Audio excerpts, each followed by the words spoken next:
Greetings, bienvenue, come on in, sit on down. I recently had the amazing opportunity to sit down with the incredibly talented O.R.Ash from 5 Years Later and the Ink Tank, where we talked about everything under the sun from pigeons to the struggles and successes that go into being a creator of his caliber. I'm really excited for you guys to take into account everything that's said here and for you guys to learn how to get to the point that these incredible artists have gotten to. So without much further ado, let's hop right into that call.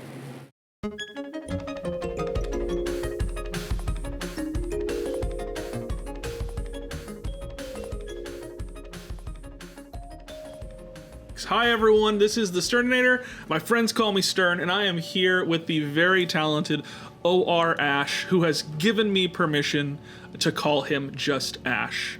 It is a highly sought position that literally everyone that watches my streams already do against my own will. So, like, yeah. but I am now included in that, and I'm pumped about it. Now let me ask you this: you say your friends call you Stern. Am I allowed to call you Stern? No, you call me Daddy. No, you can call me Stern. Well, thanks for having me on, man. I'm gonna go ahead and head out. Hello. I can't. Where'd he go? You just hear the Discord. No, this is a true. I had said to Ash just a moment ago. I said couple things. First off, oh my God, I'm talking to O.R.Ash. Stop. Which that was basically your response. Was like, oh come on. But it is a really weird thing to hear, because anytime I do a convention or anything like that, everyone always comes up doing the, oh my God, it's O.R.Ash, and I'm like, freaking, I'm just, do you want to buy something? Like, it's cool, hi, I'm here for money. Yeah. It's so nice to meet you as well. Would you like a picture? I really need to eat at some point this week, so if you could buy something. Quite literally, that was me at NostalgiaCon in August. I had so many more people recognize me and actually go to the convention specifically to see me than I thought would happen. And a good 80% of them didn't buy a single thing at my booth. What the hell, guys? I'm kidding. That's the problem with conventions, isn't it? Is like the people at the booths are like, I'm here because I have no money. And all the people at the convention are like, I spent all my money to get in. And you're like, no, neither of us can be happy. It'll be either that, or it'll be like, oh my God, I traveled so far to see you. Oh, do you want to buy something? Oh no, no, thank you. I'm saving my money. And then they go to the booth next to me and buy a print of Majora's Mask. I'm like, what the hell? What the hell is that? I came all the way here to see you and to buy this print of Majora's Mask. And I'm just off to the side like, I thought you were a Ben 10 fan. Yeah, well, I think it's so cool. Like, I'm always so baffled by people who do conventions, because to me it feels like such a, I don't know, it's like a gamble, like a risk versus reward thing. Oh, 100%. I'm still relatively new to doing conventions. Right now, my track record is I do one a year, which I'm trying to fix that. I'm trying to do some more. NostalgiaCon in August, like I said, was my first convention I did this year, and it's the only convention I'm doing this year because I'm busy. It's my first convention I'm doing this year. It's mid-November.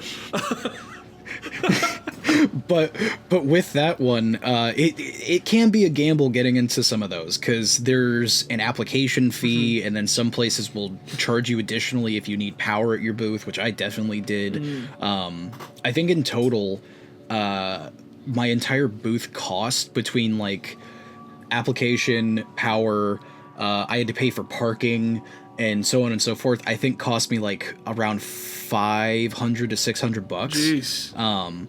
But then I ended up making around $1,300, so like that, at least I got my money back and then some. That's the most successful I've ever been at a convention. It's also the only convention I've ever actually sold merchandise at. I've brought merch for other conventions, and then people be like, wow, that's cool, and then they just turn and walk away without saying anything else. I'm like, okay, thank you. But did you fly or anything like that? Where you're like, I have to travel? Oh God, no. So with me specifically, whenever it's just a convention that I'm doing as myself and not like an Ink Tank group thing, I make sure that it's not anywhere that's like more than 2 hours of a drive away from me. Especially because I don't drive, so I need to make sure whoever is going with me is cool with the travel. But yeah, no, when we do ink tank stuff, those we're willing to like fly out and stuff, as long as the convention is willing to like help us out in that department as guests and stuff. So it is crazy. We're not even into the questions yet. That's how cool of a guy Ash is that like, hey, we're just gonna shoot the breeze and have fun. It is so crazy to me because I mentioned this a moment ago before we were talking. Was we were on? I feel like, and correct me if I'm wrong. I feel like you, me, and a couple other people from like your ink tank stuff, we're all on like DeviantArt around the same time. See, I was working with Waypoint Comics, which I think at the time was Warbound Comics, and I know like we'd had some like minor interaction with people from different stuff because we were all like in a superhero niche. And it's crazy. Like, oh, there was these weird interactions, and you assume that like everyone on DeviantArt that you're interacting with, like eventually they'll drop their thing and move on. But you guys went whole hog in. well, see, you're right, and also not at the same time. I dropped DeviantArt and moved on to other stuff. Because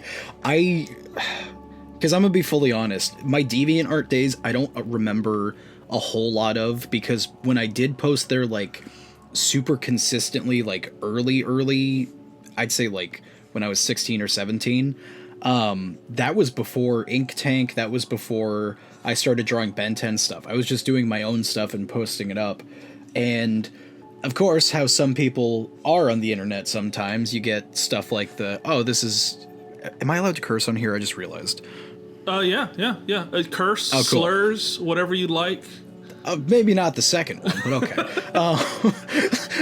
Get me on for a second podcast before that. Your next question: what kind of people do you not? Oh, damn! Thanks for having me on. I'll see you later. Sorry, I interrupted you. Go ahead. No, but back in the day, I'd be posting my own stuff, and then people, as they do on the internet, would do the whole like, oh, this is dog shit, fucking kill yourself type shit, and da da da da da, and that got me off of the internet pretty quickly, because I was a very chipper, bright-eyed young boy, and I was like, oh my god, these people, what the hell, and I just left. But then I started doing stuff online again, obviously. But DeviantArt, I've never like clicked back into. I know I did come back to it for a while when I started doing Ink Tank, so I had a place to just solidly post my artwork. But even with that, I was still having a lot of negativity in the comments and stuff, and I just wasn't down for it, so I ended up deleting that account. It's difficult to like explain or describe what DeviantArt, at least around that time, was. Cesspool feels accurate. Yeah, but it's I think the way that people describe Reddit sometimes is also kind of accurate to how it was then. Yes. Because it would just be people. It's like how people always make the jokes of like, oh yeah, you want to see some really weird shit? Go on DeviantArt. You'll see some weird shit. The people that enjoy that weird shit are also there though. Oh yeah. And buddy. Do you remember hearing about in the DeviantArt community? This is a deep cut. Do you remember hearing about the guy who would commission people to draw tall white women buying bread?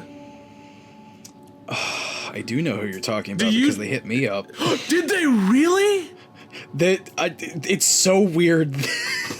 Dude, you're knocking cobwebs in my brain. I haven't thought about that dude in forever. Let me go into my mind palace, into the wing that we don't explore. God. Yeah, the one that burnt down. Yeah. Fucking, oh my god. Yeah, no, I had him hit me up once, and I just never responded to him because I had heard about him in the community a little bit. That was my next question, and how did the drawing turn out? Oh, no, it didn't exist. See, here's the thing. I know people on the internet like certain things and are weird about some stuff. Of course. I have not capitalized on that market ever, and I if I don't have to, I don't want to, is how I'll word it. Fair enough. I was like, people know about this, right? Because it's weird if I bring up this question and you're like, I have no idea what you're talking about. Then I have to be like, all right, segue. But I was like, I'm sure most people know about this. But speaking of kind of going back to the history of all of this weird art thing that we're all in for some reason. I'd love to hear this bubble. Can you tell me what is essentially like the origin story, the origin story of O.R.Ash? Oh my god. I was gonna make a joke to start it, but that one was a lot better. Long ago in that... No. I was born at a young age. I was born a fully grown 36-year-old man. I'm not even 30 yet. I don't know why that was my joke. But, no, so... Obviously, I like cartoons. And growing up, I've always been into cartoons. And during the mid-2000s, like, that was the hot ticket time to be like a between 5 and 10-year-old kid for cartoons, because he had shit like Ed, and Eddy, Teen Titans, Ben 10, Pokemon, like so Shaolin Showdown, so much stuff was popping off and it was great. And I always loved cartoons, and I always wanted to make them because I was like, this stuff is so cool and it makes me so happy. I want to make stuff that can make other people feel like this too. So growing up, I would be drawing stuff from every show that I watched, just like copycatting it in like a little fucking composition book and then coloring it with markers and stuff. Or my biggest thing I did back in the day was, you know how in elementary school, when recess hits, everyone goes outside and plays, yeah? Yes, I've been told, yes. Yes. Not allowed near children, but yeah, I've heard. You act as though you weren't a child at some point. You were born at a young age. You just said that. I was born a fully grown 36-year-old man. But during recess, I would stay inside, and I had like the old school Pokemon handbook that was like the Pokedex thing or whatever. And I would just have that cracked open, and I'd be using my markers and just sitting there drawing Pokemon for all of recess. And even going up through the rest of school, like, that was what I was known as, is like, oh yeah, that's the kid that always finishes homework in class like 30 minutes early and then just sits there and draws. He doesn't do anything else. Oh yes, a nerd, I remember. Yes, my brothers. But even with that, like, a funny thing I always say too is I actually started taking commissions in like 3rd grade because I had a bunch of my friends that were also into Pokemon. When I started drawing Pokemon, they would want me to, can you draw me with a Turtwig or something like that? And I'd be like, okay, give me your chicken nuggets, and I got it. And I was hustling. There's a reason I'm a fat man now. I was hustling 3rd graders for drawings of Pokemon. As like early commissions, and nothing has changed since. It hasn't. I accept PayPal, Venmo, chicken nuggets, Zelle. I've done commissions for friends. I was a time that I was doing like a live, and I was like dying of hunger, and I had a friend, and I was like, hey, I will do your D&D character later if you DoorDash me food while I'm on the live right now. And I was like, dude, no one else here knows my address, just you. I need you to DoorDash me some food. I'm dying. I feel that so much. That's been so many instances throughout my life. Well, and then it got delivered to the wrong house, and I still had to be like, hey, everyone, if you can give me a second. And I like ran outside to my neighbor's house, picked it up off the porch, and ran back. You do the, we'll be right back. Do, do, do, do, do, boo, or whatever the tone is. Like, everything's on a scream so people can hear me from like that distant scream echoing into the mic. Like, you just hear me from afar, like, let me get my food real quick. Oh, god damn it. No, see, that's why you gotta have the Bluetooth headset for when you stream, so when you need to go to your neighbor's house to pick up your food, you can still be on stream talking to people.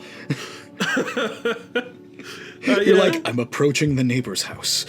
I see the bag. I've had to do that before. Like, I ordered the Quest 3 VR headset, and I waited like 3 weeks for it to get here, which is forever in a world where we get everything within a day. And it got delivered to my neighbor's house, and I was like, I can go over there and pick it up, knowing they have a security camera or a Ring or whatever, or I can wait for them to get home from work. And I was like, I'm just gonna go get it. Full grown man. This was like a couple years. This wasn't like a child being like, excuse me, my package got delivered here. It was like me, like, I just went up to their porch, picked it up, it had my name on it. I started walking back as both of my neighbors' cars pulled into the driveway and me holding a package on their doorstep. Dude, that's hilarious. A similar thing I experienced at one time back in middle school when I was in my heavy weeb phase. I would have my parents order me anime DVDs, and one of the times, one of them got delivered to our neighbor, and I asked my dad if he could go ask them for it because I saw the package on their porch. And he's like, no, you're like 14, just go ask. So I go and knock on their door. They answer, it's like, what's up? It's like, excuse me, did you receive Blue Exorcist Volume 1, Episodes 1 through 7? If so, that's mine. Like... I don't know what that is. I just slammed the door in my face. And then you start hearing the theme song on the other side of the door. No, please! You just see the light coming through the curtains. I'm on the other side of the window just going, oh, God. But yeah, the, what was it though? Origin story continuing though. That was the elementary, but then like once I hit high school, I was like, I want to start doing more serious with art because I had started reading manga in middle school. And I was like, I want to be a mangaka. I want to make comics. I want to make cartoons. I started taking drawing class at the school as like one of my electives. And I was in that class for almost no time. I think I've quoted before saying it was like 2 weeks. Realistically, it was probably like 2 months or so. But the teacher in that class hated cartoons and anime. They're like... They didn't see it as real art, and every assignment I tried turning in was that. So they were like failing me in the class, so I ended up just dropping it. And then did 3 years of improv theater for the rest of high school. And it's so weird to me that I do drawing as like a job now, because the 3 remaining years of high school and then the preceding 2 years after high school, when I had 2 jobs and had no time to live, I didn't draw like at all. And then I rewatched Ben 10 on Hulu because I never got to finish Omniverse. I binge watched all of Omniverse. I'm like, I want to talk about Ben 10. And I went on the internet and found Ben 10 Amino. If anyone remembers Amino as an existing thing. I have no idea what that is. It kind, not DeviantArt per se. It was just like, if anything, it's like a kid's version of Reddit, I would say, because it's just a social media where people would post stuff and talk about shows and stuff. Okay. We've lost the children. Yeah, but I went on there and just wanted to talk about Ben 10. I started to with people, and then people were posting art, and I was like, oh yeah, I used to do stuff like that. I have ideas I want to draw now. I draw them, I post them up, and then like in a few months, I became one of the leading members on that app, because I did like Fusion Fridays every week and took requests and stuff, and eventually it gave me more confidence to like start an Instagram and post art there and DeviantArt and da-da-da-da-da. And that's when I actually got hit up by Kuro for the first time, my buddy Rob, Kuro the artist. But he said that he saw a bunch of my fusions and liked them, so he hit me up in a DM saying like, hey, I have this thing called 5YL if you have ever heard of it. And at the time I was like, yeah, I know of it. It's whatever. It's cool. I like the artwork. But he's like, could I request that you do a fusion of like 3 of our exclusive aliens, Slingshot, Slampede, and Ultraviolet? And I was like, sure. And while I was drawing the one fusion for him, I started like watching more of the videos and reading more of the comic and getting super into it. I was like, okay, I really want to impress this dude. So instead of doing just one fusion, I did 3. Sorry, clear my throat. Oh, you're fine. So I did 3 different versions of the fusion in like different styles, and then sent them off to him, and he apparently was very impressed, and he then proceeds to be like, oh, in this next chapter, at the time chapter 7, which was years ago. Oh my God! That was like 2017 when the chapter was releasing, I think. or 2018 is when it released, but I started helping in 2017. But he's like, in this chapter, we're going to be having some like fucked up Evo Ben 10 fusion things. Could I get you to design some? And I'm like, hell yeah, that sounds awesome. And then during that, he's also, hey, Kevin also has this weird cannon bolt arm thing. Can you design that? Sure. He's also got this mechanical thing. Can you do that? Sure. And it just kept adding things on. The chapter released, people liked it. And then he just asked if I wanted to be a designer on the series. I was like, hell yeah, sure. And it's been a it's been collecting and growing larger since then. That is incredible. I think like, oh man, the journey and like the stuff that happens throughout that, like the way that our stories kind of intertwine in different ways, and kind of how there's similarity within like the origins there. I find this whenever I interview people is like, wow, there's some similarity, some key aspects that hit, because I was also in an art class. And first off, can you imagine being like a junior high art teacher and being like, no anime? Bruh, that's everything you would draw at that time. What a canon that you're walking into, right? Like, you know, honestly, no anime. Based off of how she acted, I think it's what it was is she just had to deal with that shit for so long. She's like, I'm sick of it. I don't want to deal with it. Eyes fully glazed over, just please, well, God. Look where I am now. I'm not going to say your name because that's insensitive and I don't want to dox you by accident. I'm sure she's Look listening. where I am now. Actually, no. Your first name is Brenda. I can say that. Brenda. Look where I am now, Brenda. Yeah. We love our art teachers. We know that everyone has their own paths to go on, but still, Brenda, come on, anime. It's an art form. But I know for me, I did art, and I was like, I was like failing the class. I was like, I am not having a good time. It is so difficult for me to get through this when I don't care about what the assignment is. We did stippling, and I was like, they're like, you're gonna draw using just dots, and I was like, this is what hell feels like. And then I went from there, like, hey, I need a new elective the next semester. And I was like, I'll take public speaking and, like, forensics acting, you know? And so it sounds, to me, it feels very similar to when you're like, I'm going to take improv now. Yeah. But, yeah. I mean, at the time, I took improv because it was, like, the only thing open. But also, I had, for years, watched Whose Line Is It Anyway? And I love that show so fucking much. Ryan Stiles and Colin Mockery are two of the funniest people on the planet. You look at Colin Mockery and you're like, someday I'll be you. And then I go, oh, do I want that? Well, you mentioned, like, oh, I kind of came into the art on, like, the 5 years later stuff accidentally and, like, on a whim, where it was like, can you do this? Can you do this? Can you do this? Awesome. Yeah. You work here now. It's you're my friend now. We're gonna have soft tacos later. That used to be my Twitch subscriber alert. I love that. That's great. I'm very familiar with the sound. Like, I'm gonna subscribe to the Thesterninator. You're my friend now. You've broken it on a number of talents like voice acting and animation and stuff that, you know, I know that you've always loved animation, but it feels like there is this transitional stage of, like, I love drawing into animation, and then, like I said, voice acting.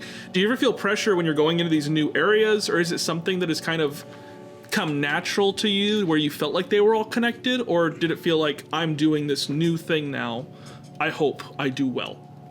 Well, I feel like, in general, at first, getting into new stuff would be very intimidating, but, like, over time, with doing various different types of thing with the ink tank, as far as animation and talking to certain people to get other things going and stuff like that, it just, in my head now, is like, as long as I have the time to actually put in the work to learn how to do the thing, I'm not going to be nervous on it, because it's a skill that I can acquire.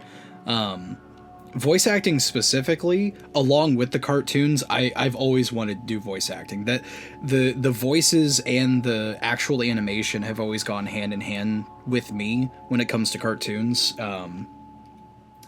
Especially too, because, like, growing up, as your synapses are growing and connecting, you start realizing like, hey, this voice is this other character from this other show. That sounds familiar. And then you start learning about people like Tom Kenny and Tara Strong and John DiMaggio and so on and so forth. Like it just makes it's the whole, like, it's one big glob of inspiration that is just really cool and definitely goes hand in hand.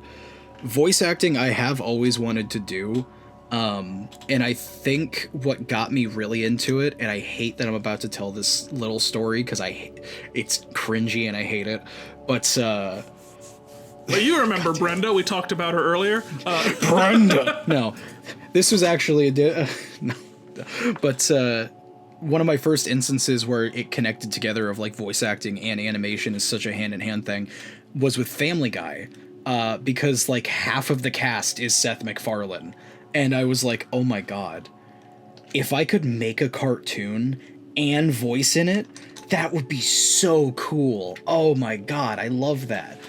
And then I think it was like probably in high school, with being in improv theater, I started getting a bit more into voices and voice acting and stuff like that. God, I hate this. Specifically, I gave you these questions ahead of time.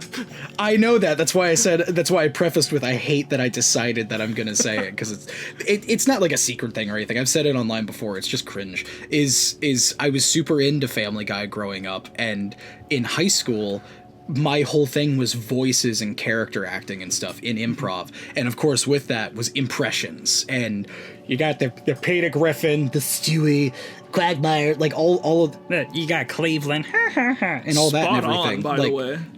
That's from years of trying my damnedest to get it right. Can you give me your best My Dad voice and just say, I'm proud of you, son? It was a question from one of our users. If you could do that for me. Do I have a frame of reference for the voice? It doesn't matter. I just need it. Okay. I'm proud of you, son. Thank you. Okay, sorry, go ahead. And now I'll say it as Ron from Parks and Rec. I'm proud of you. Now, if you could say the divorce wasn't your fault, that would... But I don't want to be lying. I know. That's exactly what he said. But yeah, so of course, doing impressions and shit, it bounced around from doing stuff like Family Guy to American Dad, fucking who ate all the pecan sandies. Like that voice range is what I discovered is very comfortable for me. But then going on to doing stuff like I can do I can't do it with both headphones on. I need to hear how nasally I am. Sorry. You're fine. But doing like a SpongeBob of like the Krusty Krab pizza is the pizza for you and me. And like fucking how voices connect and everything ends up connecting together. People obviously know that's where the Horace voice for And Beyond came from. It started as like a SpongeBob impression, but then I took the nasal away and made him much more articulated and more robotic, so now he's Horace. And it just, over time, I just like doing voices, and it's I would say like an esteemed honor, the fact of where I am right now, with like all the voice acting people I know that I'm very good friends with that do give me tips and help me out and everything. Because I do voices for our own projects, but I don't have anything else outside of that. But I have people that are trying to help me to like set me up in a good spot, so. That's like one of the best things that you can have too, is like coming into a community and finding the people where it's like, these people are talented and even crazier, willing to help. Mm-hmm. You know, I feel like that's like one of those things. That's how I felt like when I got you. I was like, hey, I'm gonna shoot my shot. I'm gonna reach out to Ash and be like, hey, do you want to be on the podcast or whatever? And it's like, I pray that I know that Ash is talented, but I pray that Ash is also willing to help and be like, yeah, let's do this thing. And it wasn't until I sent you all that cash that you were like, yes, I am. Yeah, that got sent to the wrong PayPal, by the way, so I'm gonna need you to resend it. I need to talk to you about that. No, it's the check bounced, so I'm gonna go ahead and do the same. No, but the I am very willing to do like collab stuff in general. I know a lot of people be like, "Oh, Ink Tank doesn't like doing stuff with other people sometimes," because we'll get random DMs or like messages or comments all the time of like, "I have this idea that I want you to help me with," and I'm like, I appreciate y'all liking our stuff so much that you want us to help you, but like, we got our own thing going on. We're very busy all of the time. Like, even outside of this stuff, I have a day job, so like, I don't sleep. I hardly eat and drink. I haven't played. I waited 6 years for Hollow Knight Silksong to come out. It's been out for 2 months and I still haven't got to play it yet. And but it's just we're busy, and if we don't have vibes for a project or a collab, then we don't have vibes. It's nothing against anyone that's wanting to work with us. We just have a lot of stuff going on. Oh, and it's unfortunate that time really is money on those things. And it's like, hey, if I'm taking the time to step out and do this, it's the time that I'm not spending working on a project that is actually, you know, for work or for this other thing that I'm working on or whatever. And it's like, I only have terrible to say, I only have so much charitable time. Exactly. I mean, this podcast thing's like an hour or so, and apparently I'm not getting paid because the check bounced. So like, yeah. You know, you're the third person to say that, which is weird. You know, I don't know what's going on. What, you saying that Ron and Toxquid didn't get paid either? I tried my hardest. You know, where those pigeons fly is up to God. I only accept payment via carrier pigeon. I just roll the money. That. I'm like holding the pigeon in my hands. Fly to Ron. Go. My wife's like, why did you just send that crow into the sky? I'm like, oh damn it, was it a crow again? The crow's just in a nest somewhere counting the dollar bills, being like, sucker. That's the counting crow. They like shiny things, including money. But yeah, no, I know I also was super down for doing this too, because I am a big fan of your work. Admittedly, one of the first times I ever did see your stuff was because you did a fan art of a thing that I drew, which was the vegetable Sableye or whatever. Oh yeah. And that was like, oh, this dude's artwork's really cool. I'm gonna check out his stuff. And I do watch your videos pretty regularly now, so I was like, oh hell yeah, I would love to be on a thing with Stern. That sounds fun as hell. Yeah.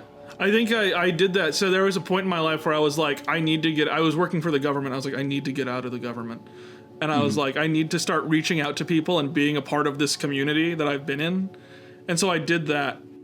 And then I also submitted an application to Ink Tank. But, you know, regardless, as well as other things. See, that's the thing that a lot of people get confused on. I don't know what you're submitting an application to, because that's not on our website. We don't do that. Yeah, where the pigeons fly is up to God. You gotta stop sending things via pigeon, my dude. I bought a bunch when the market was good, and if I don't use them, it feels like a waste of a pigeon. I mean, dude, look, I understand the mentality during COVID of hoarding the toilet paper, but you didn't have to do it with pigeons too. Like, I didn't know if the phones. That was meat. That was meat people could have been eating. Listen, I incubated them, I hatched them, I named them, I tied letters to them, sent them off. Never saw them again. And I never saw them again. One came back, and it was the one I didn't want, so I don't know what I'm supposed to do here. Well, you know what they say: if you love something, set it free. It apparently didn't reciprocate, though.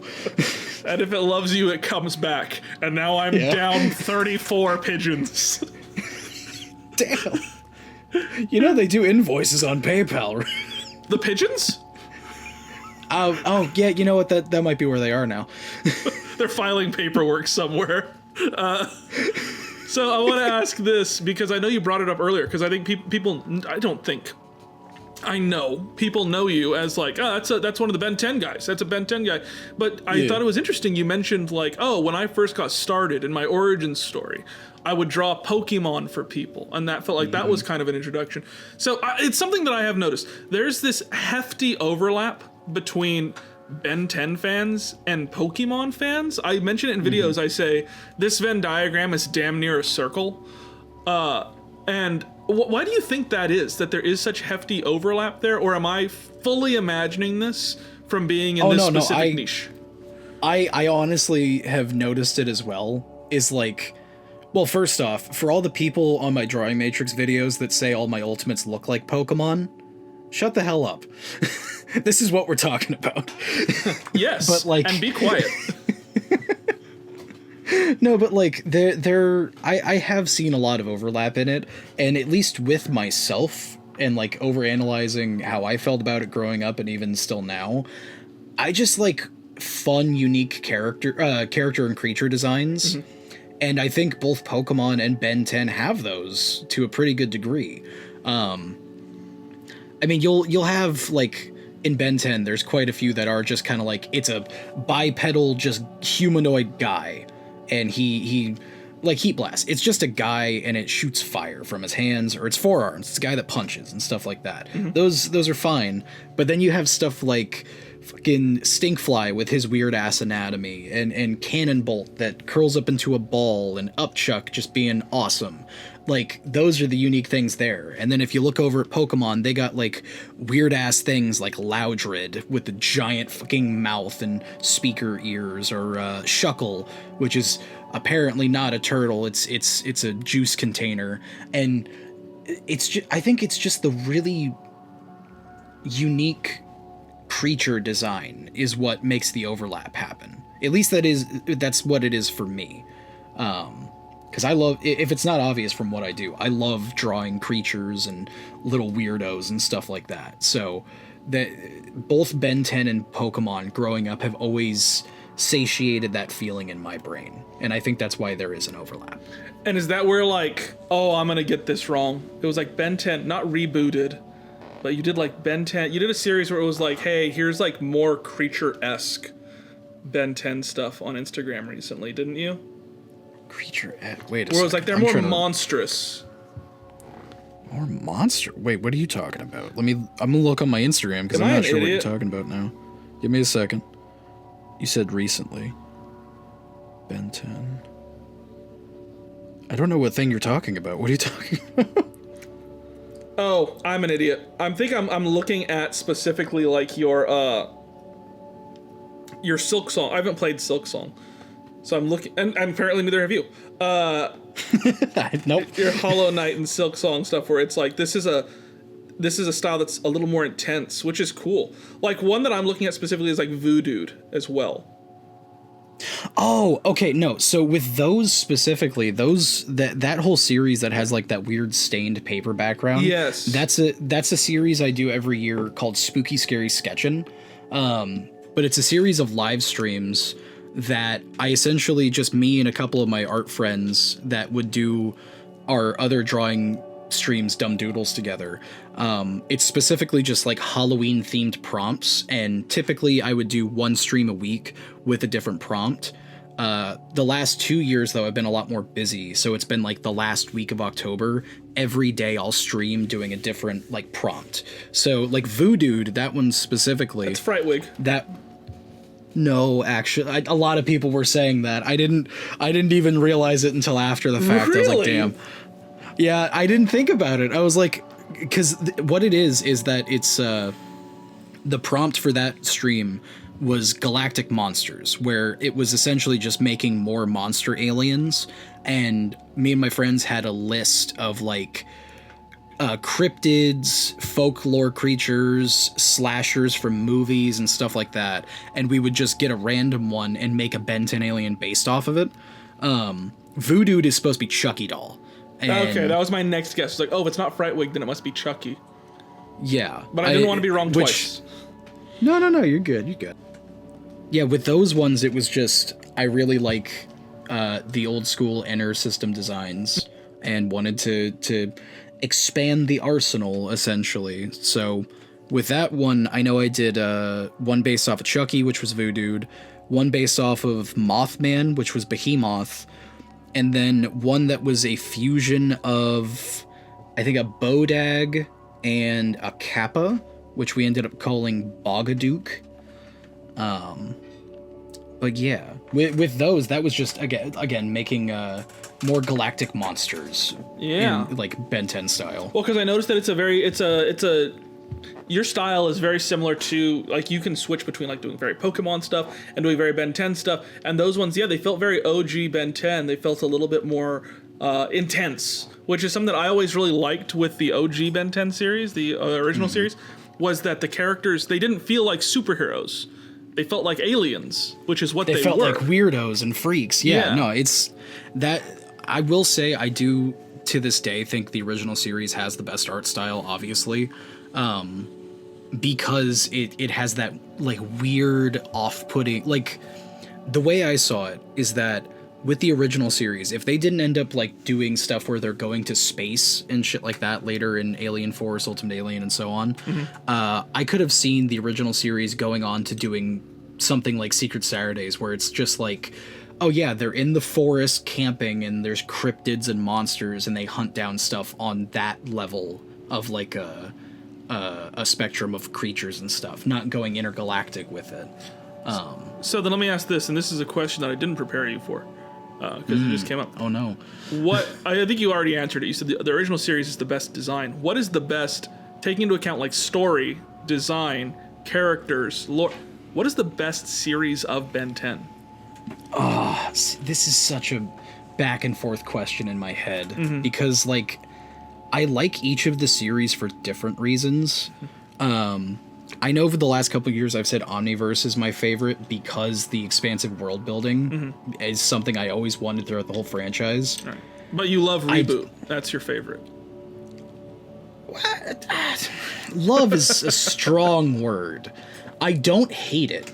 It's because a lot of people shit on the reboot. I was saying, which is just as strong of an opinion to say you don't hate it. I feel like. I don't hate it. It's not terrible. There are some parts of it that are really not good, but that show's obviously made for fucking what's the newer Gen Alpha or whatever the hell. It's made for much younger audience that have much different interests than we did back in 2005. Right.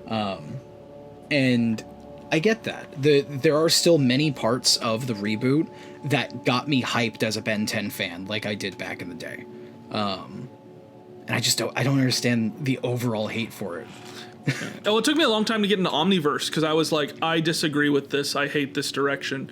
And then I sat down and was like, I saw a clip or something. I think Blocks. I saw Blocks and was like, this is not for me. And then I sat down and watched it, and I was like, "This is pretty good. This is pretty good." But what's your? But yeah, you're like, what is the best definitive for you? The way I'm going to answer this question is the same way I answer when people ask who's your favorite Doctor from Doctor Who. You know, the thing with like, who's your favorite Doctor from Doctor Who? Tennant is obviously the Doctor and the best one, but my favorite is Smith because he was my first one and he's funny as hell.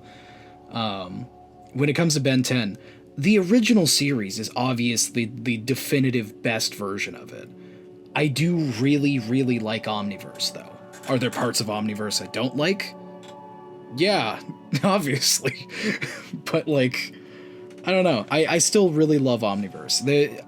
I feel like Omniverse, more than the original series, has points that I'm like, oh, I disagree with what they did here. I get it, but it is making me think of like a different scenario or a rewrite that I could have done to it that would be more interesting. So like essentially in them not doing great, it makes more talk and thought in my head on Omniverse. Fair enough. I think I came into it when I saw that they were really taking on... It was way later. It was like, hey, we're taking on kind of Kevin's backstory with Cervantes and these types of characters. And I was like, oh, so this is like a real show. And I went back and watched it. They were still doing cool stuff even before that. Oh, they were, yeah. Too. But I feel like at a certain point I was like, I don't understand. Like I'd see clips and I'm like, I don't get it. Whatever. It seems like it's not for me. And then I saw that and was like, oh, this is attached. Oh, this is like This is trying to establish. Well, continuity, but also trying to establish a like reasoning for the stuff in the series that didn't make sense, where it's like, oh, in Ben 10K, Kevin is an enemy who's been locked away in the Null Void for all these years with a big X on his chin. And then he becomes a friend in Alien Force, and it's like, okay, so how does that... And Omniverse was kind of fixing that with that storyline type of stuff. So yes and no, because from stuff I've heard as well, which if anyone watches Kuro's Breakdown series, he's talked about this with Omniverse, because he covered that arc already, I think. With the like Kevin backstory stuff and Cervantes in Omniverse, they were doing that to like overcorrect from the UAF era.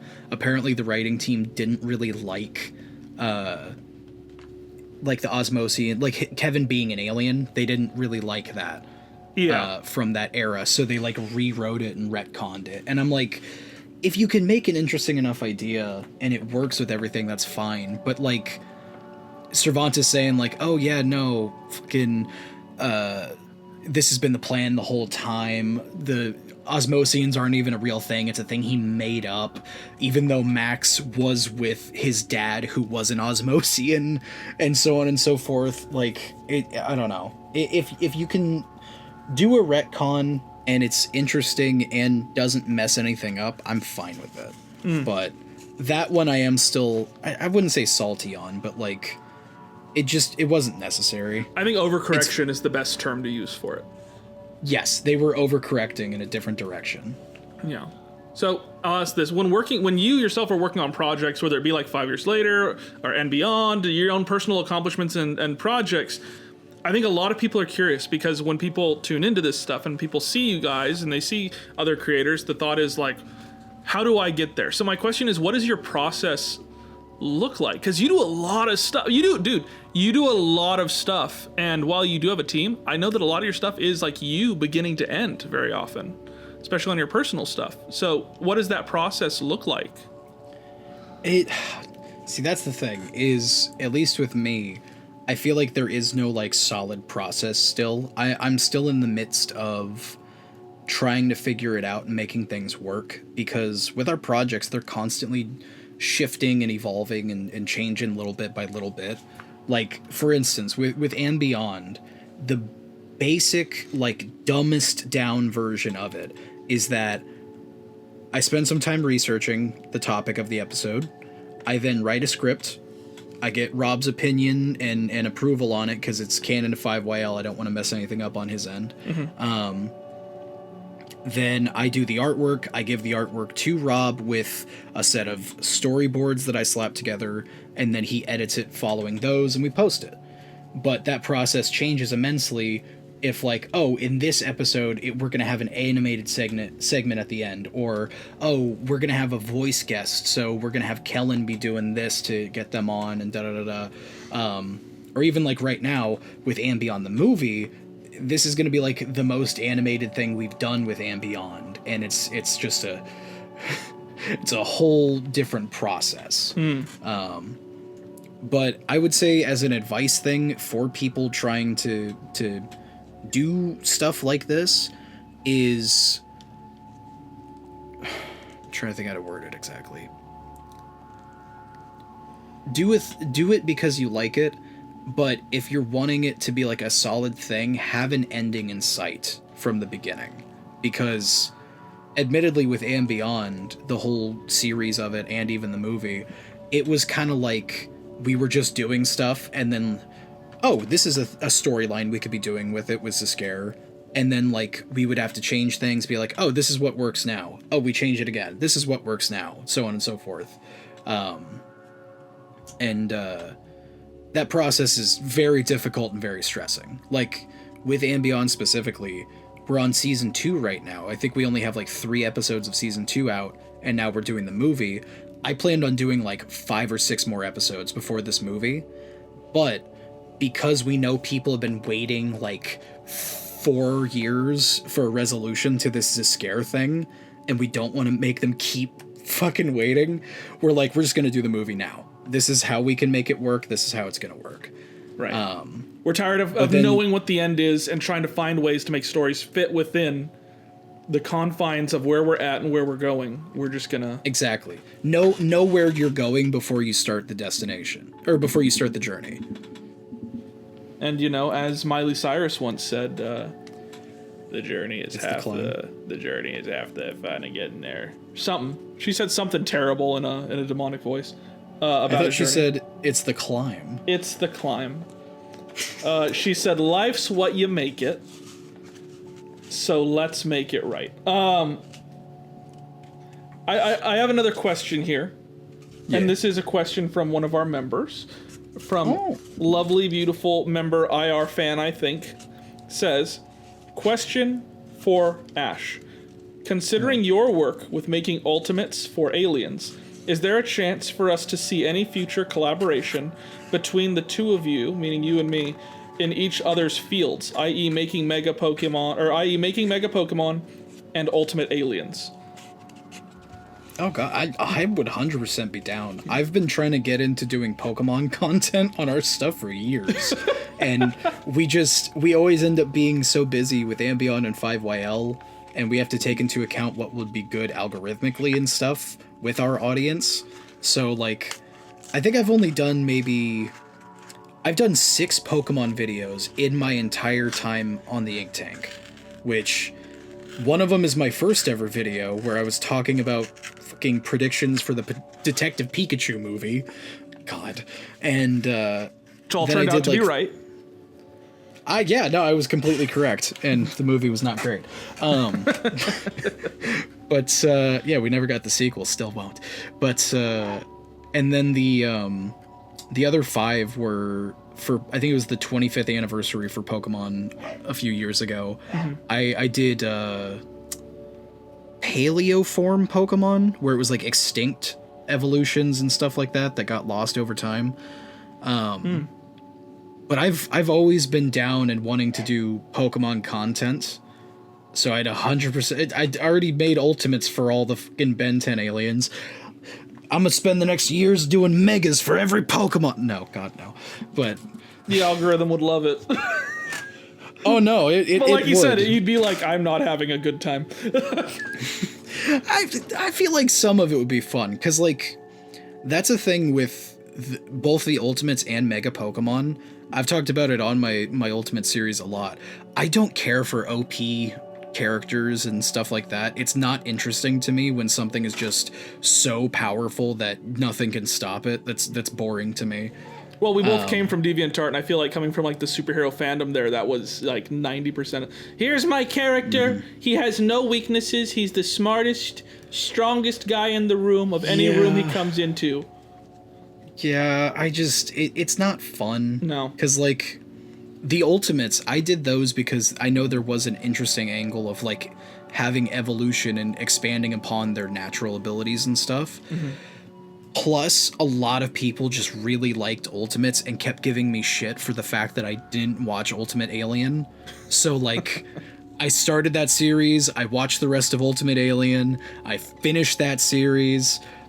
I still feel the same way. It was a fun ride, and I'm proud of the work I did, but not all, like, I still feel the same way.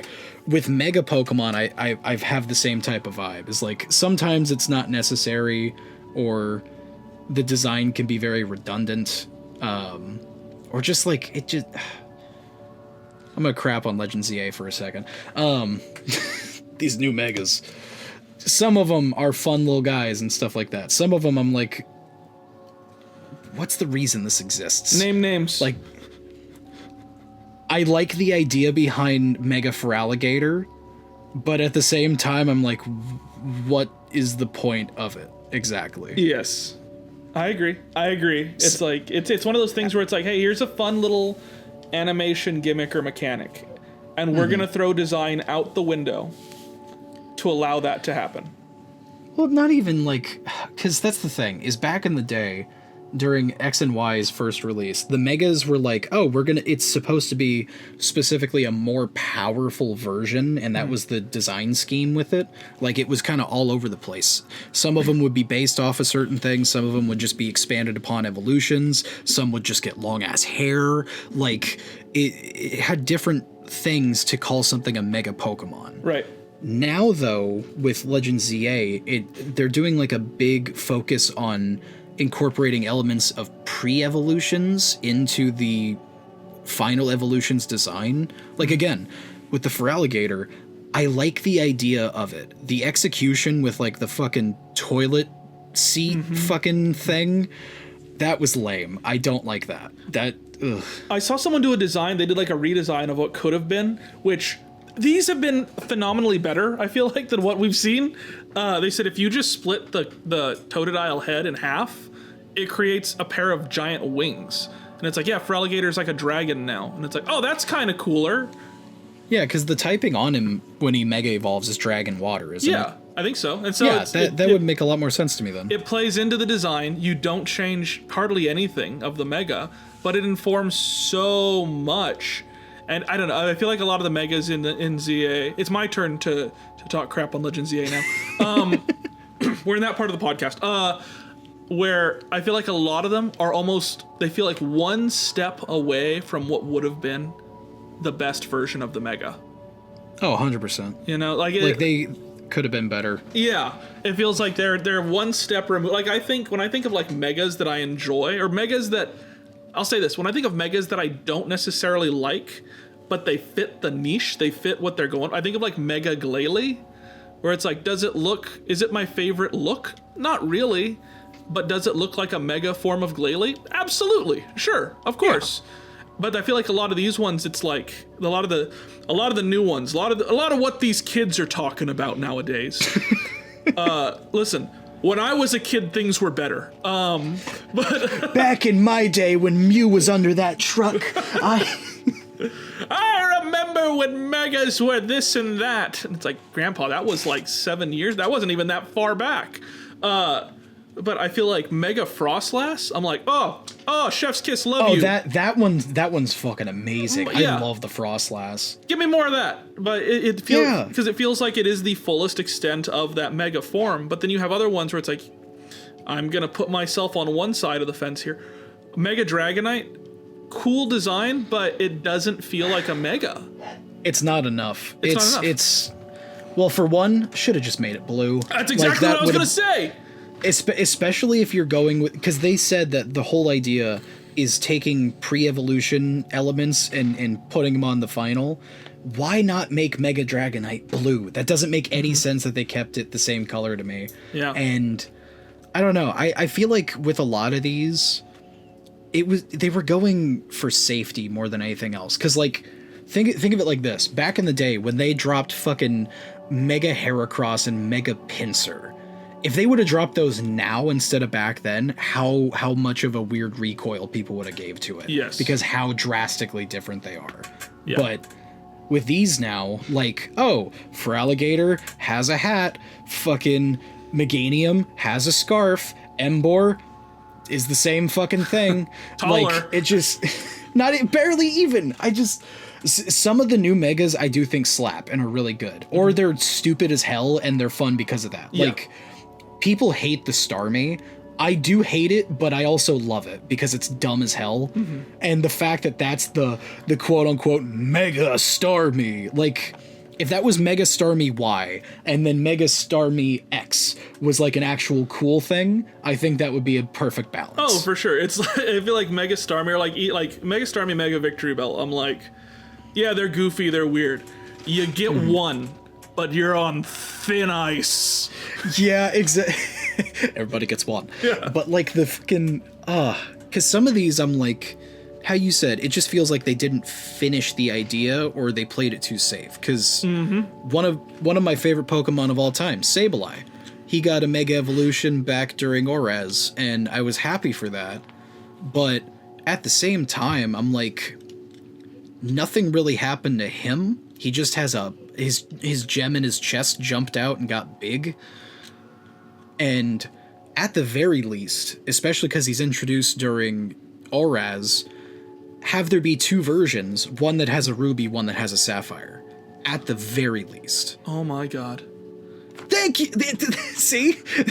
And then the shiny for either of them is an emerald. Would have an emerald. Oh my god. Like, that's what I'm saying, is Pokemon now, It feels like ever since they transitioned fully over to the 3D realm after X and Y, they play things too safe. Because even with these new megas, a lot of them feel like it's just the existing Pokemon's model with something tacked onto it, and that's about it. I remember seeing the leaks for like Mega Meganium and thinking, this isn't even a good designed fake. Yep. But then that's part of why I thought it was fake. Yeah, and when it came out, I was like, oh, so those were real? Okay, I guess. Yeah, I don't know. I still think to this day that Pokemon is just playing things in general much more safe now, because every generation they try to start a new gimmick to get ahead of the fan artists. But then the fan artists work too fucking fast and make things that are cooler than theirs out the gate. So, like, I feel like the Pokemon Company is very aware of the fan artists online, and they'll, like, intentionally make things that don't look like the fan predictions. Right. Because I know that was a big thing with, what is it? Fuecoco's Final Evolution Skeledirge, before it was like actually revealed. Everyone thought it was going to be like a standing up crocodile with like wings and stuff like that, and based off of oh god, I can't remember the actual legend or whatever, but it was like a flying crocodile of death or something like that from Spain. And everyone's prediction was that, and I was like, oh, that's cool. Other ones I saw were like, oh, it's going to be fire grass type, because it'll be the first time they do that, and then it's gonna be like a ghost pepper type of aesthetic to it, and instead they're just like, here's a Spectrobe with a pet bird, like fucking you keep going into my mind palace and dusting off cobwebs just by dropping the word Spectrobe. I never even played it. I just remember what it looks like. I'm that scene of Ego from Ratatouille where like it's like Spectrum and like shoots into my eye of me as a child at the table. But my next question, my last question for you, is one that I give to everyone who I ask on this on these interviews, is what's your home address? Oh, fucking 173. No. We got 3 numbers. You don't know if they're real. Send it to that guy on TikTok who finds people. He'll take you to where the pigeons went. All we found is this big cluster of pigeons with money strapped to their backs. My question is, what advice would you give, and I feel like we've touched on this a little bit, to someone who looks at you as the example? Like, they look at you and they're like, I want to be where O.R.Ash is. I want to be that person. That's what I want to accomplish. I want to work on 5 years later. I want to do Ben 10 art. I want to do Pokemon art. I want to be in this creator sphere. The only thing is this. I rolled a digital D20 over here to say how many words you get to say what it is you're saying. Oh, God. I rolled a 9. So you get 9. It's a good amount. That's a good number of words. But you will get to explain it after. But just like your one line, you're standing up in the school cafeteria. Class, we're so happy that we have O.R.Ash here to talk to you. What are they going to put on that poster for you? What's that 9 words for what your here's how to accomplish what I've done? Man, you made this a lot more of a nerve-wracking thing. Miss Brenda's 5th grade class is sitting here in the wings. No, Brenda. And they're like, we were told that you would prove her wrong. Okay, in that instance, because I'm literally going to count these out like how I would a fucking haiku because you said 9 words. What I would say, practice doesn't make perfect. It makes progress. Practice doesn't make perfect. It makes progress. That's 7. And then the last one is yeet. Yeet. Practice. You're up there on the stage at the school cafeteria. Practice doesn't make perfect. It makes progress. And then you just throw the microphone as hard as you can. At Miss Brenda. At Miss Brenda. One of the students. Yeah. You just hear the reverb. But yeah, no. To explain it wise, I have people all the time that are like, oh my god, your stuff is amazing. Ash, your stuff is amazing. You're so talented. I could never do this. I can't even draw a stick figure. Here's the thing. Yes, you fucking can. It's a stick figure.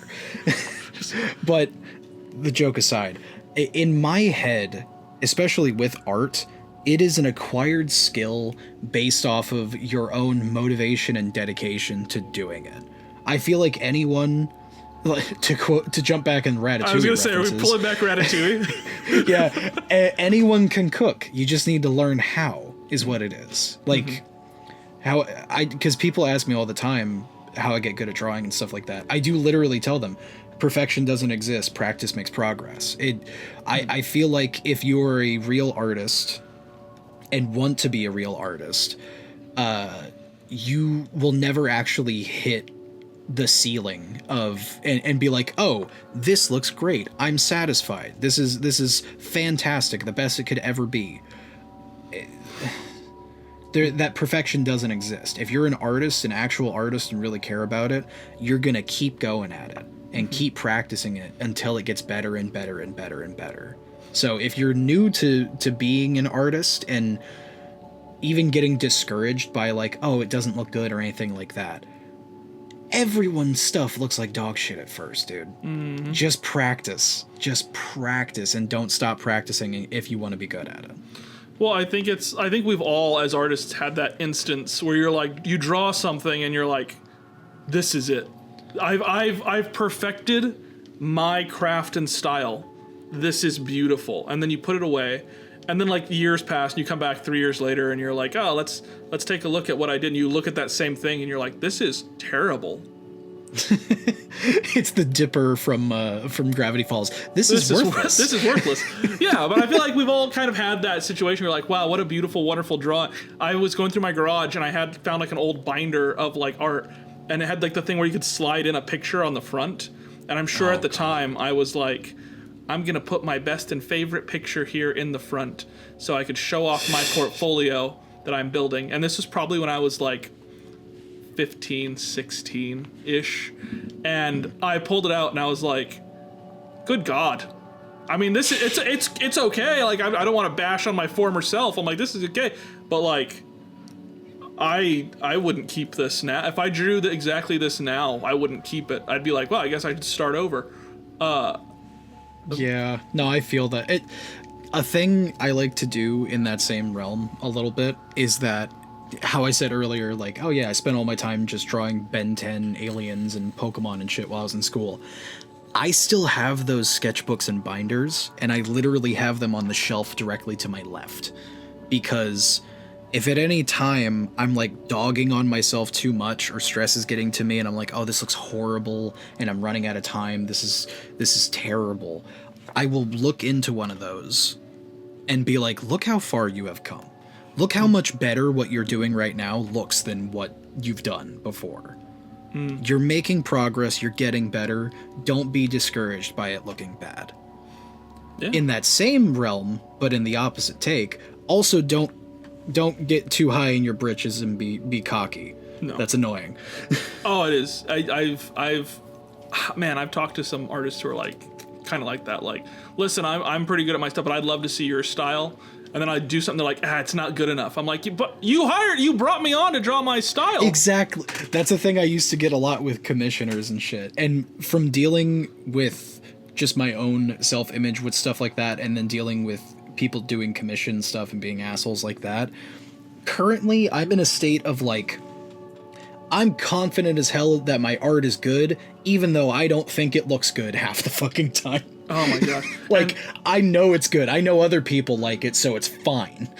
And that's one of the perks of being on YouTube is I'll draw like 5 designs for a video, and then I'll be like, man, I feel terrible. I have like 2 designs that are really good, one that I was like, this is going in the thumbnail, and then I have 3 designs that I'm like, these are awful, and I feel terrible that I'm putting these in the video. And those are the ones people are like, this is my favorite one you've ever done. Dude, that's what I'm saying. That's every single episode of The Ultimates Overhauled I did. Every episode felt like that, especially because I was drawing for Ultimates, which was a thing I didn't even like. So I was like, oh, this doesn't look good. And then half the time people would be like, oh my god, it's amazing. And then the ones I did like, they'd be like, oh my god, it's dog shit. I'm like, fuck you. Like, You feel so many people got upset at my Ultimate Waka Trout. And it's one of my favorite things I've ever fucking drawn. Waka Trout's in the same vein as like Dunsparce, where it's like people are like, he should have been a big dragon that turns into an aura. I'm like, the point of this character's design is that they're stupid. That's the point. Like the idea of like, they just put more on Dunsparce. I'm like, right, it's the Dunsparce. It's redundant. That should be the next evolution. Yeah. See, that's what I was saying earlier too, how I felt with the Pokemon stuff of them go in different directions based off of fan art and stuff. They know people have been making cool ass evolutions to Dunsparce forever. Mm-hmm. So of course they're gonna make Dunsparce. Like it just admittedly I was salty on the Dunsparce at first, but I have come around to it. Mm-hmm. But like the people that make the cool versions online, like that's not discrediting your ideas. The thing you did, the cool version, is still cool as fuck. Mm-hmm. It just because it's not canon doesn't make it not cool, you know? Right. Like, it's so crazy, like, the number of people where it's like, I'll bring up something, like a Fakemon that I've seen online, and people are like, oh yeah, I know that, and it's like, we have a community of people that know each other's work.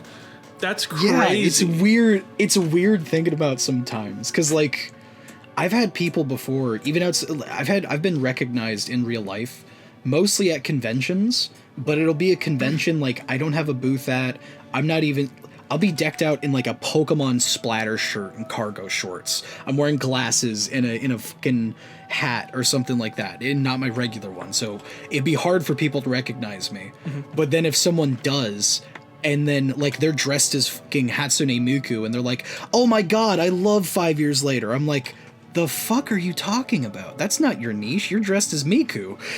Yeah. Like, it's so weird seeing like the connectivity in the community sometimes, but it's really cool though. It's a wonderful community that I know I'm happy to be a part of. I know you're happy to be a part of, and it's wonderful to have so many opportunities where creatives and creative people are capable of coming together and enjoying and geeking out over stuff, and we don't have to have those moments of when we were kids of like, ha ha, freaking nerd. Instead, it's like, you know, it's a little bit more, haha, freaking nerd. You go up and do the Arnold fucking handshake. That type of stuff.